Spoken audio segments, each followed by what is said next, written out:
Hello दोस्तों, कैसे हैं आप सब। और एक बार फिर से स्वागत है आपका हमारे चैनल स्टॉक मार्केट स्क्रूटनी में।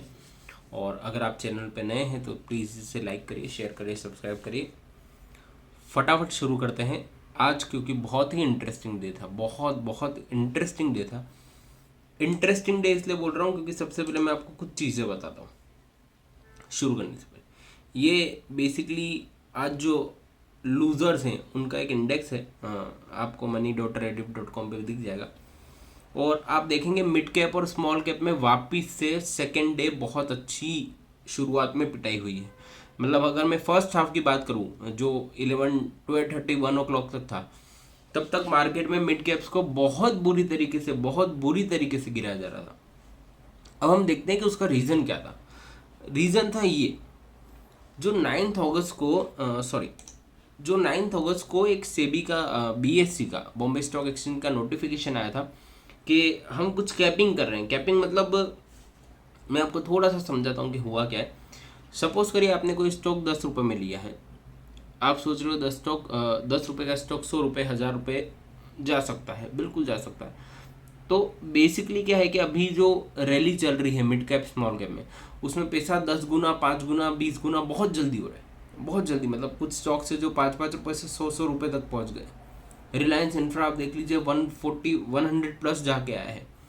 तो बेसिकली बीएससी ये चाहता है कि इसको कर्व करा जाए, इसको लिमिट लगा जाए। देखिए आप जानते हैं डेली की एक लिमिट होती है, एक स्टॉक की 20% गिरने और 20% के बढ़ने की एक लिमिट होती है।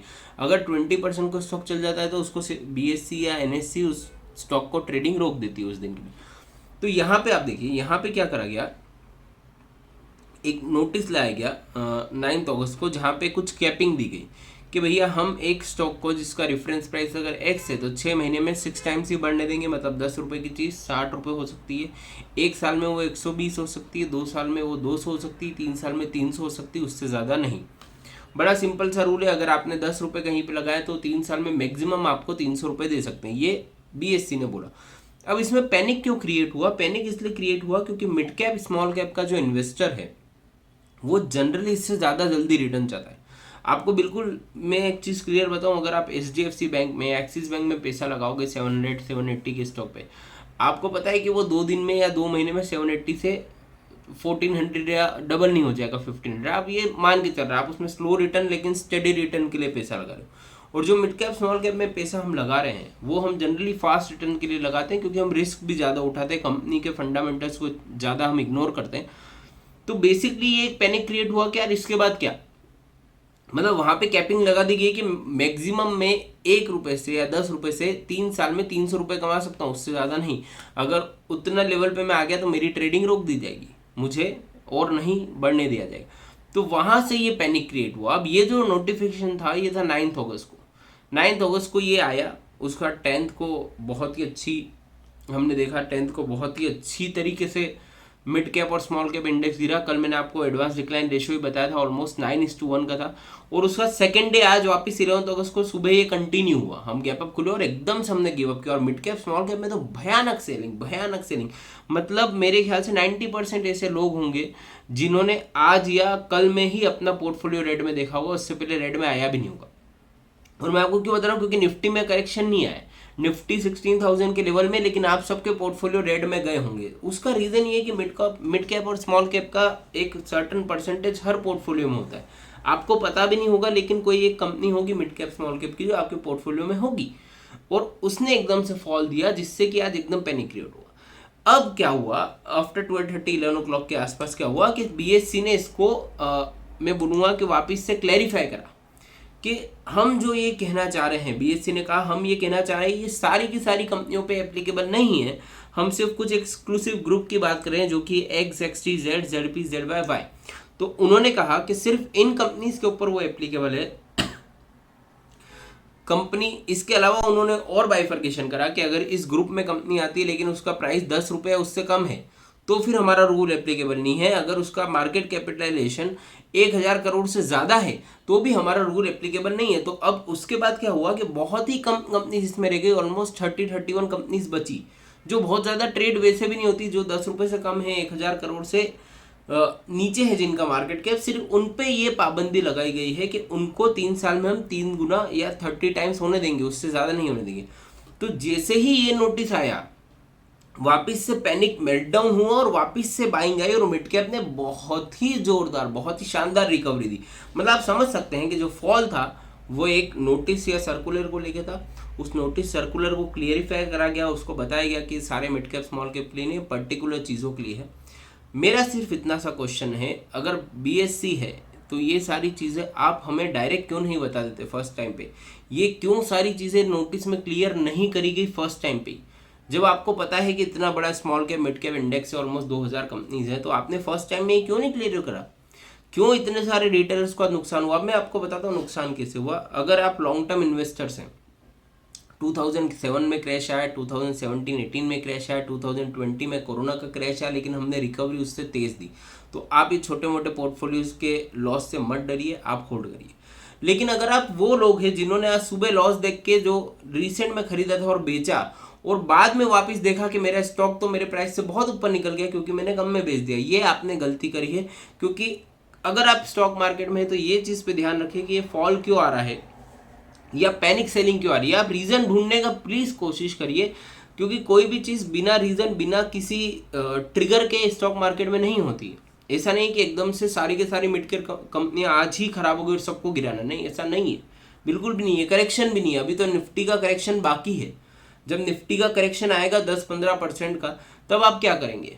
तो मेरा सिंपल सा लॉजिक है, अगर आप लॉन्ग टर्म के लिए इसमें हैं तो आप इसको होल्ड करिए, कोई भी स्टॉक बेचने की अभी ज़रूरत नहीं है, कुछ भी ऐसा पैनिक नहीं है।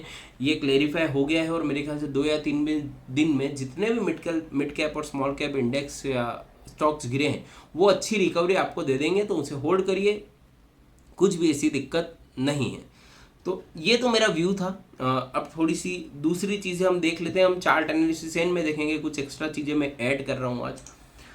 तो बेसिकली कल ही हमने देखा था, आज भी एडवांस डिक्लाइन रेशो खराब ही है, कल से थोड़ा सा सुधरा है लेकिन फिर भी खराब है। 1358653 ऑलमोस्ट 2:1 का एडवांस डिक्लाइन रेशो है। और अगर मैं इंडेक्स वाइज भी बात करूँ तो निफ्टी मिड कैप एक टाइम पे बहुत ज़्यादा नीचे था। मिड कैप में ऑलमोस्ट आप बोल सकते हैं 9:1 की सेलिंग थी एक टाइम पे, ऑलमोस्ट 2200 स्टॉक माइनस में थे और सिर्फ 100-150 स्टॉक प्लस में थे।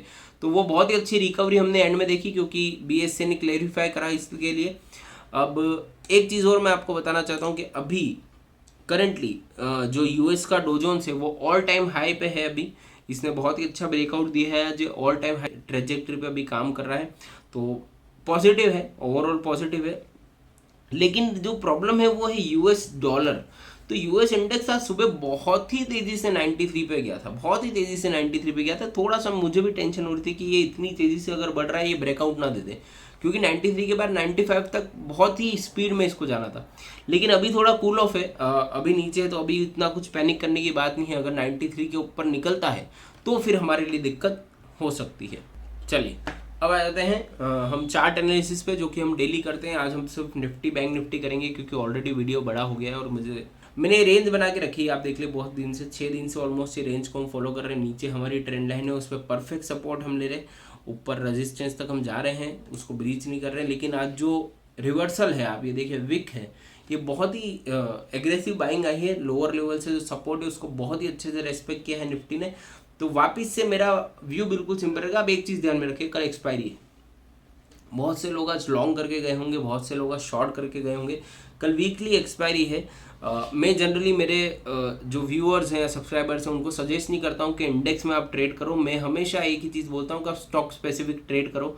अगर आप ऑप्शन बायर हो तो मेरे ख्याल से इंडेक्स आपके लिए जगह नहीं है पैसा बनाने की। मेरे ख्याल से स्टॉक स्पेसिफिक रहिए, वहाँ अच्छा आपका पैसा बन सकता है। लेकिन फिर भी अगर आप लेवल की बात करें तो मेरा लेवल आज भी वही है, 16,176 के नीचे अगर एक कैंडल क्लोज होता है 15 मिनट्स का या 2 कैंडल क्लोज है तो ही मैं इसे शॉर्ट करूंगा। अगर ऊपर में 16,356 का लेवल टूटता है, 16,350, तो हम इसमें बहुत ज़्यादा बुलिश हो जाएंगे और 16,700 तक के लेवल हमें निफ्टी में दिखने को देख सकते हैं हम निफ्टी में। अगला है बैंक निफ्टी। तो आप देखिए दोनों के दोनों Nifty bank Nifty almost same pattern पे काम कर रहे हैं, बहुत ज़्यादा डिफरेंस नहीं, मतलब बहुत ही कम डिफरेंस है। 6 दिन से ये भी एक रेंज में फंसा हुआ है, वो भी एक रेंज में फंसा हुआ है।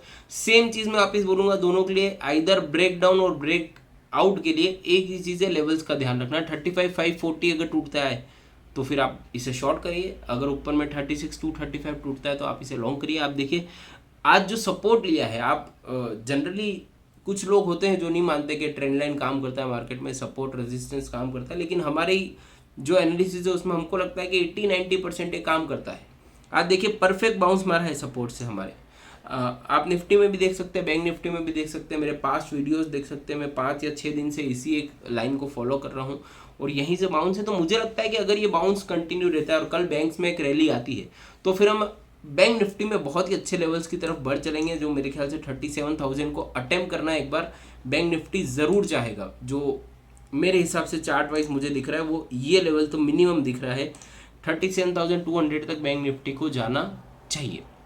और अगर नीचे की बात करूँ तो फिर नीचे सपोर्ट यहाँ पे है 34,700 के आसपास सपोर्ट है जो कि लेना चाहिए। लेकिन कल एक्सपायरी है तो उस पर थोड़ा सा ध्यान में रखिएगा। अगर आप कोई ट्रेड ले रहे हैं तो उतनी ही पोजीशन बनेगी जितना आप लॉस कर सकते हैं, क्योंकि हो सकता है कि मार्केट साइडवेज चला जाए और आपका प्रीमियम जीरो हो जाए और सिर्फ ऑप्शन सेलर कमाए। तो इस चीज़ पे ध्यान में रखिएगा। तो बैंक निफ्टी का एनालिसिस, मैंने निफ्टी का एनालिसिस आपको दे दिया है और आज का मैंने आपको रीज़न भी बता दिया है कि क्यों मार्केट गिरा। पैनिक करने की ज़रूरत नहीं है। हम कोरोना के टाइम पे भी गिरे थे, हमने डबल तेज़ी से रिकवरी दी है, कोई भी दिक्कत नहीं है। अगर आप एक लॉन्ग टर्म इन्वेस्टर हैं तो अपने स्टॉक्स पे भरोसा रखिए, अपने कन्विक्शन पे भरोसा रखिए और उसे होल्ड करके चलिए। ऐसे छोटे मोटे पैनिक में अगर आप एग्जिट हो जाते हैं और बाद में आप रिग्रेट करते हैं कि मैंने लॉस क्यों किया, तो ये बहुत ही इंपॉर्टेंट आपका लर्निंग कर्व है। इससे सीखिए कि आगे कभी ऐसा हो, क्योंकि मार्केट है, मार्केट में होगा। एक दिन में 20% ऊपर जाएगा स्टॉक, अगले दिन हो सकता है वो रेड में भी दिखे। मार्केट में सब कुछ हो सकता है। आपको ये सीखना पड़ेगा कि मुझे उसे कैसे हैंडल करना है।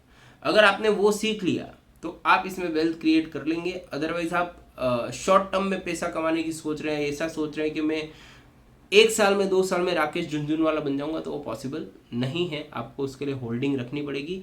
नेक्स्ट जो मेरा वीडियो आ रहा है, एक जनरल वीडियो है, वो पावर ऑफ होल्डिंग पे है, लेकिन उसके लिए मिनिमम मुझे आपसे 50 लाइक्स चाहिए इस वीडियो पे। अगर 50 लाइक्स आते हैं तो मैं at the end of the week वो वीडियो बनाऊंगा पावर ऑफ होल्डिंग, जहाँ पे हम डिस्कस करेंगे कि एक स्टॉक को कितने टाइम तक होल्ड करा जाए या होल्ड करने से कितना फ़ायदा आपको हो सकता है।